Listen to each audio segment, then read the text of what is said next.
Welcome back, everybody. I'm James Evan Pilato from MediaMonarchy.com. It's Thursday, June 9th, 2016, and joining us on the line all the way from Georgia, it's Brant Rackley from Japancakes. Thanks for talking to us, buddy. Absolutely, James. Thanks for having me. My pleasure. So a couple of weeks ago, maybe a month or so ago, I played a brand new song from Japancakes called We're in the City. And as is the case now that we're in 2016, I can play a song and I can reach out to the band. And I was really excited actually to get in touch with you guys. And really, I think what I really want to ask you is, I mean, you guys have been a band for a long time, but you haven't put a record out in several years. And even a couple years in the pop game can be an eternity. I want to know, Japancakes, what has kept you going after so many years? Just like a general interest in doing these music projects. I mean, Eric and I started this band 20 years ago, actually this year, 20 years back. And then, all the other guys joined shortly after. But, we enjoy doing these projects from time to time. And we don't have any real pressures from labels to, be on a timeline. We don't really tour. Hopefully that will change with this record. We'll maybe play some shows in the future, but just a general love of making music together and seeing what we can come up with, kind of reinventing every once in a while. Now, I know for folks who maybe aren't familiar with you, you've been around since, and your debut record came out in 99, but probably the thing that gets the most attention and gets the most chatter and gets the most ink, you guys did a full cover album of My Bloody Valentine's landmark Loveless album, and it doesn't really sound much like the original Loveless. So again, does that kind of speak to your love of kind of doing one-off projects, so to speak? Yeah, I mean, that one was awesome. I mean, we're all huge fans of that album and that band. And we put out two albums that year at the same time. One was mostly original with a Cocteau Twins cover on it. And, we were toying around with the idea with our label at the time is Darla Records. James is the owner of that. We ran it by him of doing Loveless, and he was like, "Oh, I love that idea. Let's go." So that was fun. That was a cool thing to try and pick out all the melodies that you sometimes get passed over in that like wall of guitar. Uh-huh.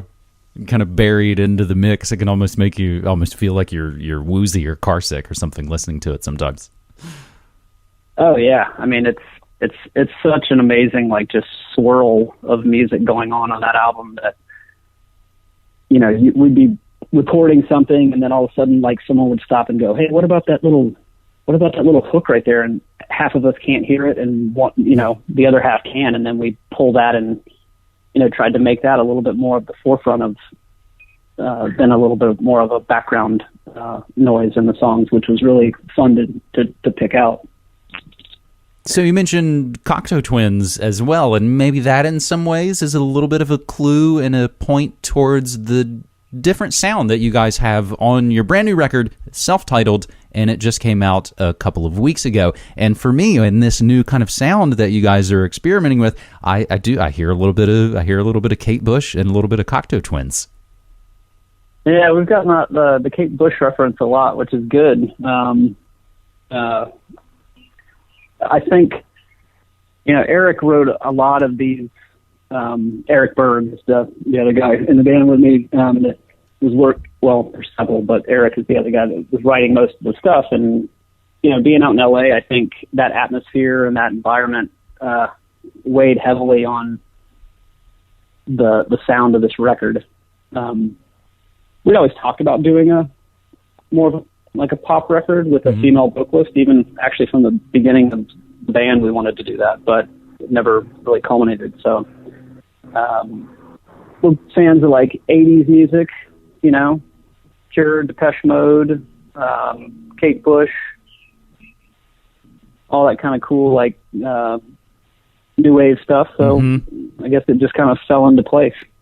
Well, like I like to say, there's no wave like the new wave, and it's definitely a now, it's definitely a sort of now sound. It's not to say that I'm saying that you guys sound like churches or anything, but again, it is sort of that vibe and that feel. It's funny, my partner Cassie and I talk about this because I'm the one playing a lot of sort of the 80s that she thinks 80s style music.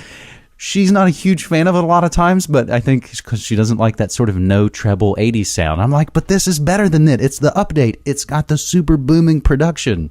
It's what you're missing in the 80s music. That's true, yeah. So let me ask you again, if sort of I had put Media Monarchy sort of on the back burner for a little while I did actually a commercial radio job, a couple different commercial radio jobs for a couple different years. And I'm sort of back, if you will, doing this full time and trying to make my own go at it.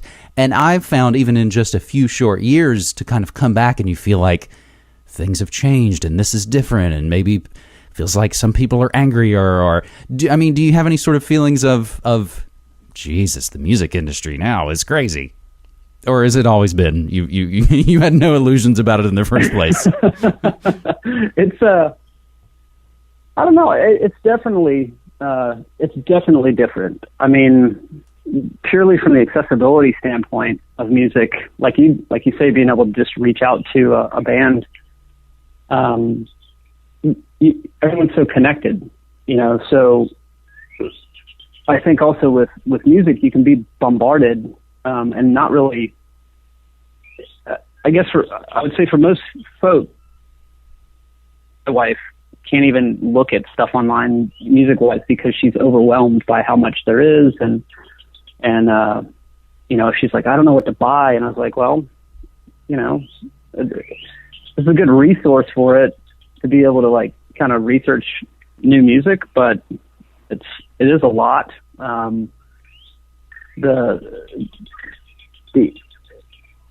I guess I don't know if this is really answering the question so much, but it's something that I've found, particularly with putting this album out, is the way that I think that art in general, whether it's film or photography or music, has become kind of devalued by people these days, which is, it's kind of a bummer that everything is accessible and that there's no value put on this art form that people are doing because it's free and you can just go download it or listen to it, or someone's going to put it up on a pirate site for you or whatever. And while it's great to have your name out there and spread around, it certainly doesn't help you feel any better that that no one's actually valuing your thing more than just like, oh, this is free.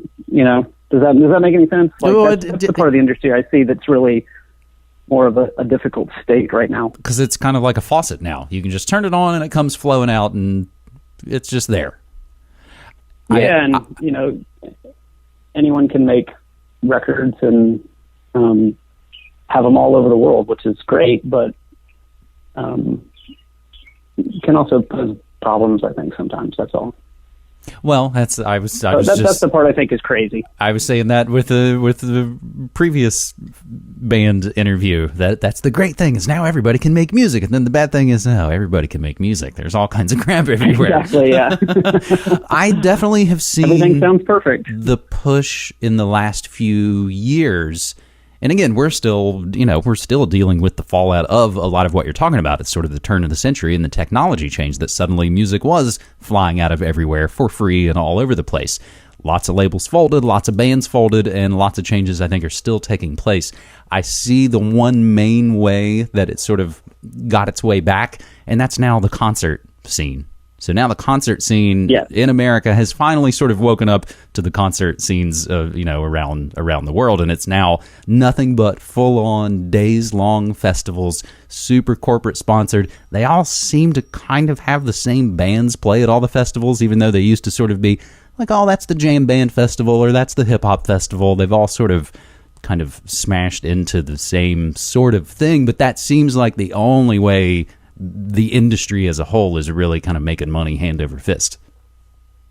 Yeah, I agree with you a lot. I mean, that and obviously like licensing for, any kind of film commercial, stuff like that is where bands can make a living at it, I feel.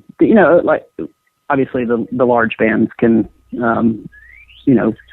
maybe sell records and stuff like that and still do fine. But, so I guess the sad thing is that bands have to be on the road constantly to make a living, it seems like. But the good thing is that, at least there's live shows and there's more interest in people getting out to support these bands while they're out on the road and going to see these shows.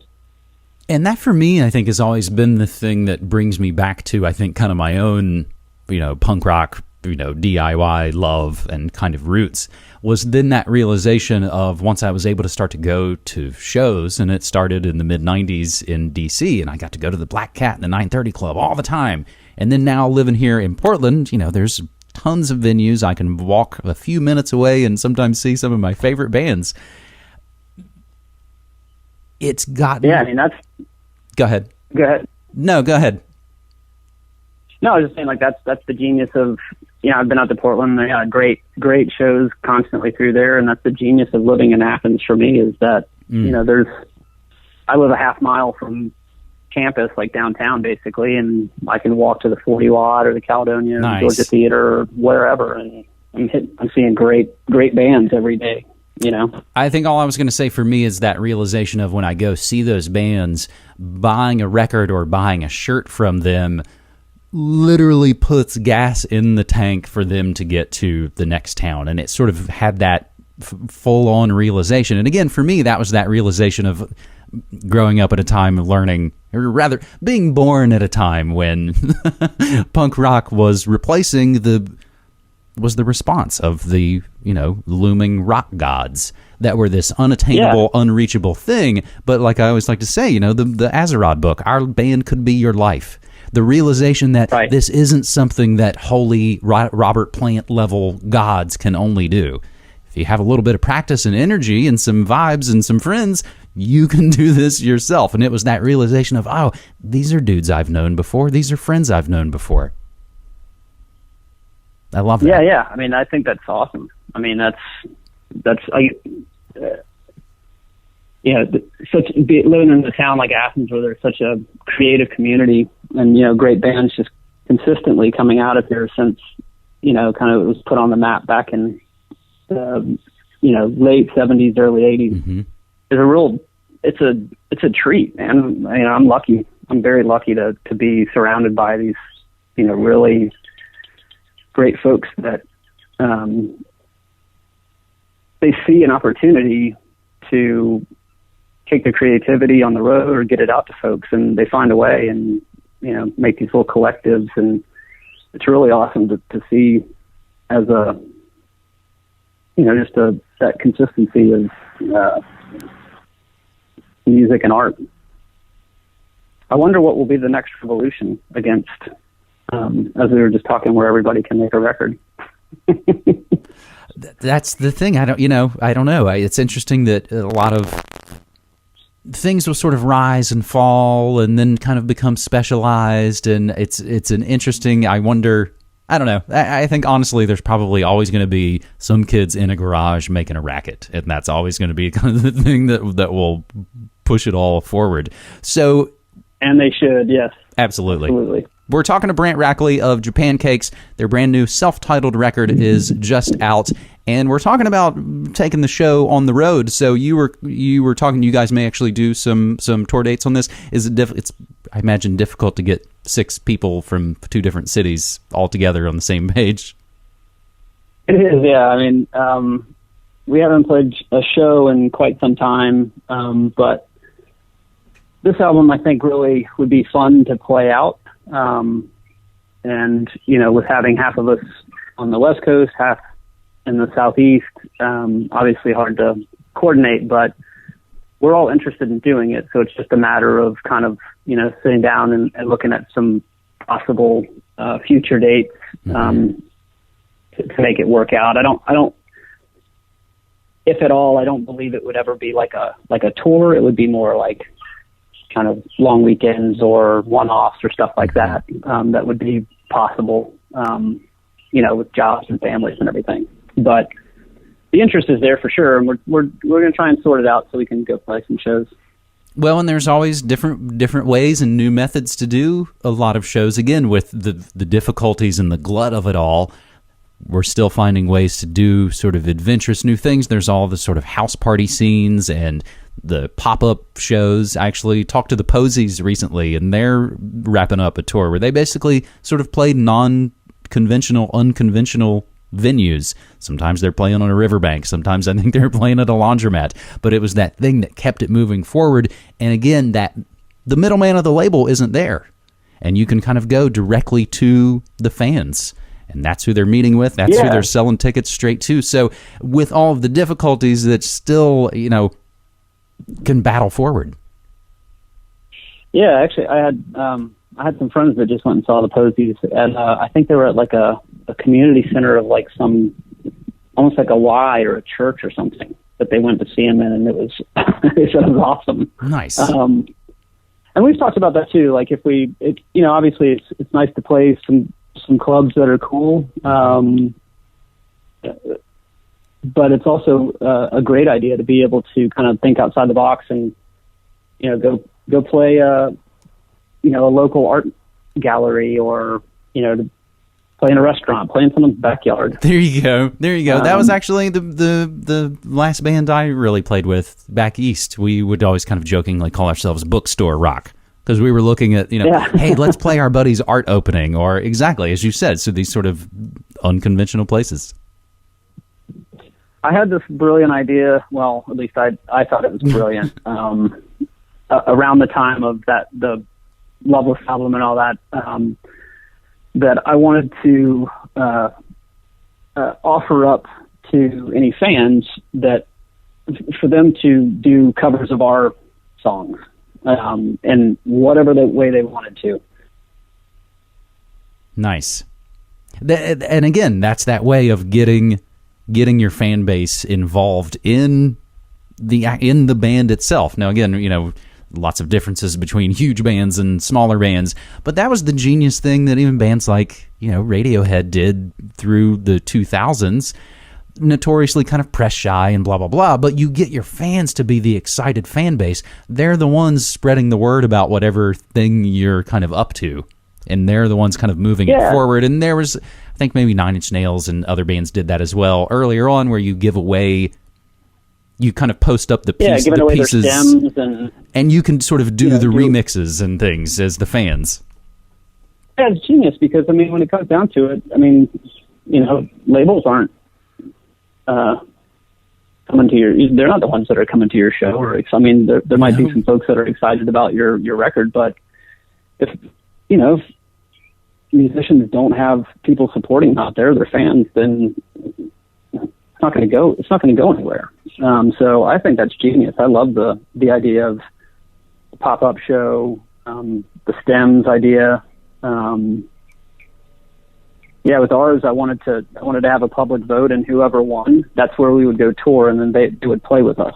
So, we might be playing with a bunch of farmers in, that recreated a song on farm equipment, or maybe we go play at a lab at Georgia Tech where, they're making music with lasers and set up in their lab and play.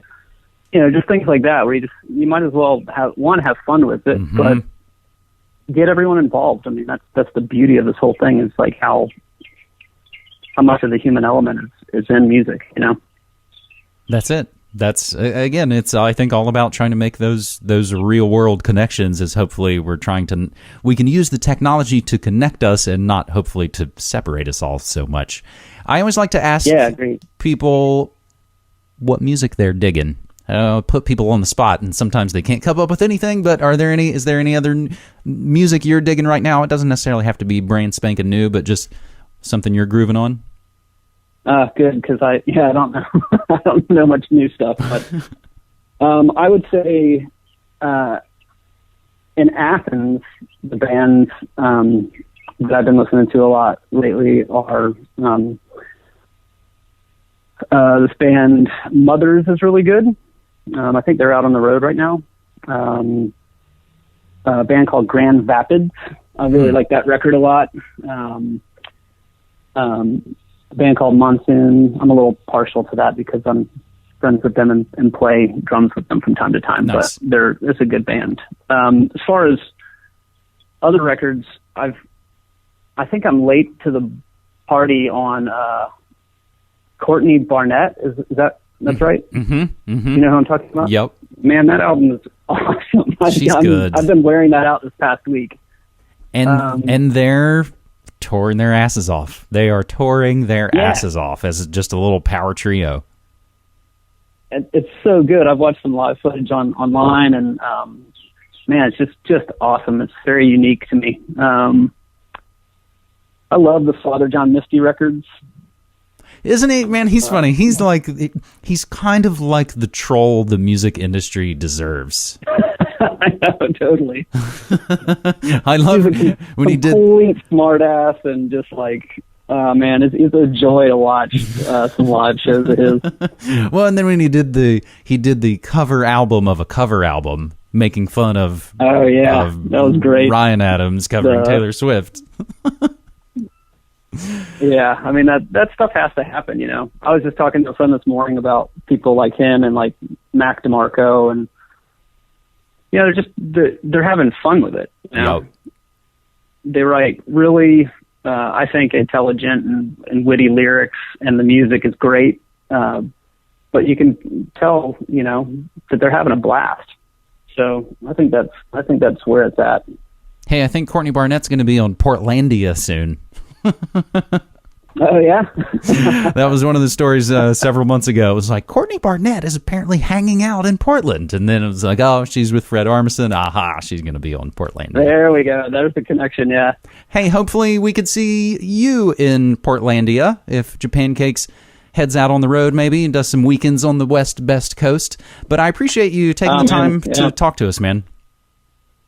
Yeah, thanks a lot. I had a good time. Absolutely. It's been a pleasure. Brant Rackley of Japancakes, their brand new self-titled record is out. It's available. Hey, do you mind if we close this up and play We're in the City and include that? No, go ahead. That's great. Thanks. Sweet. My pleasure. So we'll go out with We're in the City from Japancakes. Brant Rackley, thanks so much for coming on Media Monarchy. Thanks, James.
Wondering about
You're listening to Media Monarchy with James Evan Pilato.